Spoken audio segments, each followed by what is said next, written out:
SSC phase 13 exam 26 जुलाई shift two question with answer.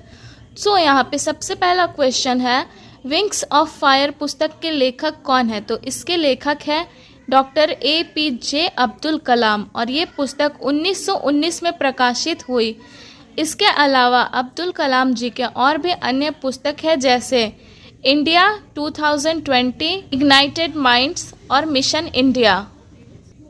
Second question है, दिशा कार्यक्रम किस मंत्रालय के अंतर्गत आता है? तो दिशा कार्यक्रम ग्रामीण विकास मंत्रालय के अंतर्गत आता है और दिशा का फुल फॉर्म है district development coordination and monitoring committee. Third question है, भारतीय संविधान में मौलिक अधिकार किस भाग में दिया गया है? तो भारतीय संविधान के मौलिक अधिकार को भाग 3 में दिया हुआ है और अगर अनुच्छेद में देखा जाए तो ये अनुच्छेद 12 से 35 तक में शामिल है। फोर्थ क्वेश्चन है, जनवरी 2025 में किस लोकसभा अध्यक्ष ने बिहार में एक समारोह का उद्घाटन किया था? तो इसका आंसर हो जाएगा श्री ओम बिरला, जिन्होंने 20 जनवरी 2025 को बिहार के पटना में all India presenting officers conference का उद्घाटन किया था, जो कि 2 दिवसीय कार्यक्रम था। पांचवा क्वेश्चन है, मूल्य और मात्रा के बीच के संबंध को किस वक्र के द्वारा दर्शाया जाता है? तो इसका आंसर हो जाएगा मांग वक्र, जो कि मूल्य और मात्रा के बीच के संबंध को दर्शाता है। छठा क्वेश्चन है, बाबर ने किस युद्ध में इब्राहिम लोदी को हराया था? तो इसका आंसर हो जाएगा पानीपत का प्रथम युद्ध, जो कि 21 अप्रैल 1526 को हुआ था। इसमें बाबर ने इब्राहिम लोदी को हरा दिया था। सातवां क्वेश्चन है, सांची का स्तूप किस वास्तुकला शैली में बनाया गया है? तो इसका आंसर हो जाएगा बौद्ध स्थापत्य शैली में बनाया गया है। सांची का स्तूप भारत के मध्य प्रदेश जिले में है। आठवां क्वेश्चन है, भारत ने पहली बार ओलंपिक खेलों में कब भाग लिया था? तो इसका आंसर हो जाएगा 1900। भारत ने पहली बार 1900 में ओलंपिक खेल में भाग लिया था और ये था पेरिस ओलंपिक। नौवां क्वेश्चन है, आगरा से दिल्ली राजधानी किस लोदी शासक ने स्थानांतरित किया? तो इसका आंसर हो जाएगा सिकंदर लोदी, जिन्होंने 1504 में आगरा से दिल्ली राजधानी को स्थानांतरित किया। 10वां क्वेश्चन है, राज्य और केंद्र सरकार के बीच समवर्ती सूची के विषयों पर विवाद होने पर किसकी सलाह या निर्णय से विवाद को सुलझाया जाता है?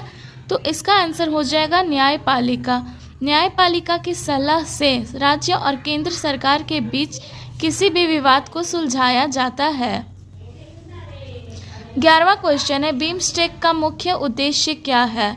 तो बिम्स्टेक का मुख्य उद्देश्य है बहुक्षेत्रीय तकनीकी और आर्थिक सहयोग के लिए बंगाल की खाड़ी की पहल।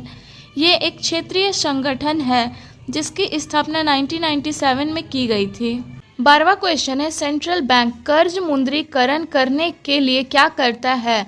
तो इसका आंसर हो जाएगा ये सरकार के बॉन्ड को खरीदता है। 13वां क्वेश्चन है, यदि वेग 3 गुना हो जाए तो गतिज ऊर्जा कितनी हो जाएगी? तो इसका आंसर हो जाएगा 9 गुना। अगर वेग 3 गुना हो जाएगा तो गतिज ऊर्जा 9 गुना हो जाएगा। 14वां क्वेश्चन है, देश में व्यापार और वाणिज्य को नियंत्रित करने वाली अंतर्राष्ट्रीय संस्था कौन सी है? तो इसका आंसर हो जाएगा WTO, वर्ल्ड ट्रेड ऑर्गेनाइजेशन, जो देश में व्यापार और वाणिज्य को नियंत्रित करने वाली अंतर्राष्ट्रीय संस्था है। 15वां क्वेश्चन है, भारत में सबसे अधिक गन्ने का उत्पादन किस राज्य में होता है? तो ये होता है उत्तर प्रदेश में, जो भारत का सबसे बड़ा गन्ना उत्पादक राज्य है। 16वां क्वेश्चन है, भारत में खेलों में डोपिंग की निगरानी और जांच कौन करता है? तो ये करता है NADA, national anti doping agency, जिसकी स्थापना 2005 में की गई। 17वां क्वेश्चन है, जीवाश्मों के अध्ययन को क्या कहते हैं? तो जीवाश्मों के अध्ययन को जीवाश्म विज्ञान कहते हैं।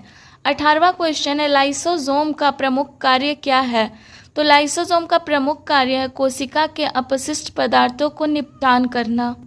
19वां क्वेश्चन है, भगवान श्री कृष्ण के जन्मदिन को किस नाम से मनाया जाता है? तो श्री कृष्ण के जन्मदिन को जन्माष्टमी के नाम से मनाया जाता है, जो कि एक वार्षिक उत्सव है।